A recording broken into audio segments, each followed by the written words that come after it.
Hello there, my name is Kirk, and today I wanted to share with you what I have recently taken on a trip to Japan. For this trip specifically, I wanted to keep everything on a pretty small day pack while still being able to capture a lot of really great, incredible photos and cinematography videos as well. So today I wanted to share with you everything that I keep here in my travel bag. Now, starting off with the bag itself, this is the Grams 172 camera sling. I'm not gonna lie, this is probably the best or one of the best built bags I have ever used. Disclaimer, they did send this out to me, although they're not seeing this video before I post it, nor do they pay me for this review or everything.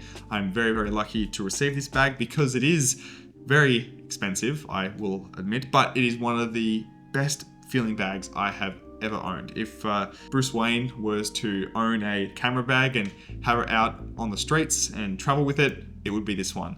I love it. It's incredibly durable. It has something, it's just the leather and the feel of it is absolutely fantastic. Everything from the buckle on the front of the actual camera bag itself, the way things are stitched and seamed together, the leather itself, the buckles and the hinges and everything, it's all just incredibly high quality material and super sturdy. Whatever I put inside of here, it feels incredibly protected.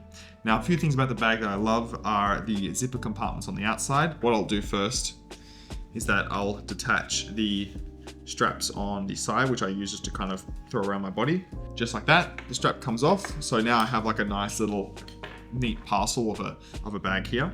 And going back to the back, I have a zipper compartment, which is where I store things like my secret wallet, battery as well. I have a 10,000 milliamp battery. It charges everything that's inside the bag itself. And on the front, we have a really nice buckle that is designed out of I think it's either aluminum or something. It's just really, the actual mechanism itself is so precise and it feels fantastic.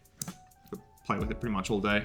But once I open it up, you can see it has a really nice tan inner lining inside the bag. And if I kind of point it at the camera just here, although I can't really see the camera, you can see just the inside of the bag is really nicely laid out and looks super minimal and very clean too. Opening up the front section of the bag itself, I have a few different things, including AirPods, which I like to use all the time, Lexar Go SSD, which I use with my iPhone filmmaking, as well as a couple other little accessories like this adapter, which pretty much just goes into the connection between the SSD and the iPhone. Now in the main section here, it comes with one main foam divider, which you can move around just to kind of segment the compartments with.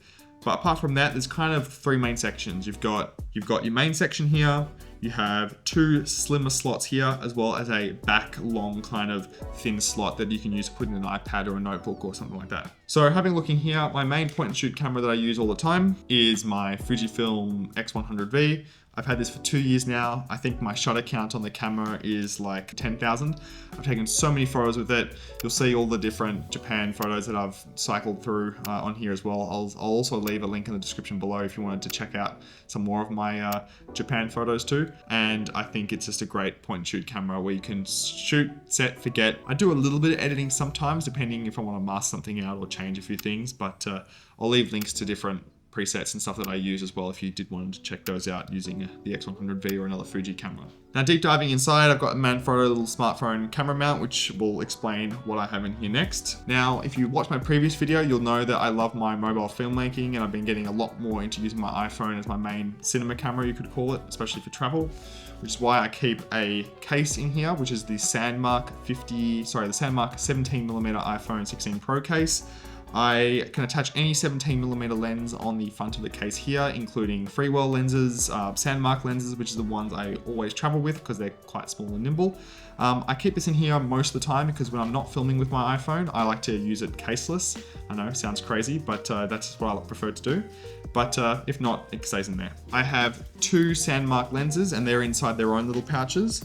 I'll just put this off to the side for a moment. The first pouch, again, if you saw my last video, you'll see the setup that I use. I have the 16mm wide lens that attaches onto the main camera of the iPhone. You get the same great low light quality that comes from the main iPhone lens, but you get the ultra wide view from it, coming from this lens itself. And the second one I always travel with also includes the telephoto 58mm. Probably shot 95% of all of my Japan content on my iPhone with this lens. It's an absolutely incredible lens. Stuff just looks beautiful out of it. You get incredible bokeh that comes out of such a small iPhone sensor. It looks really wonderful. A nice depth of field separation, a lot of parallax as well that comes from using a telephoto lens too. I use this 95% of the time and I love it. Inside this little pouch here, inside the grams 28 bag, I have another Sandmark product, and that is the ND8 to 64, or I think it's also called the 3 to 8 stop, 3 to 6 stop ND, sorry. And this just goes onto the front of the Sandmark lenses. It's really great. You can keep that 180 degree shutter rule. I find that an ND 1 stop is often not really enough to use, so 3 to 6 stops is really quite worthwhile. And now the last thing inside of my grams 28 bag that I have is one of my favorite items in here, and that is my notebook, although it's probably really reflective and you can't see it that well, but this is my Midori A5 notebook alongside my Midori, I think it's a ballpoint pen. I love this combination. The notebook is the perfect size that you can just slot right in there, and it's not too small, it's not too big. That is pretty much all I have to show you here today. It's a small travel camera bag. Like I said, everything is in the links in the description below if you want to check those out, alongside my iPhone cinematography LUTs. If you like the looks that my iPhone footage that you've seen throughout these videos and my other ones, and you wanted to play around with and also get a full color grading in-depth tutorial on how to use them as well, those LUTs are linked in the description below too, for you to check those out. But of course, until next time, have a wonderful day, stay safe, and do take care.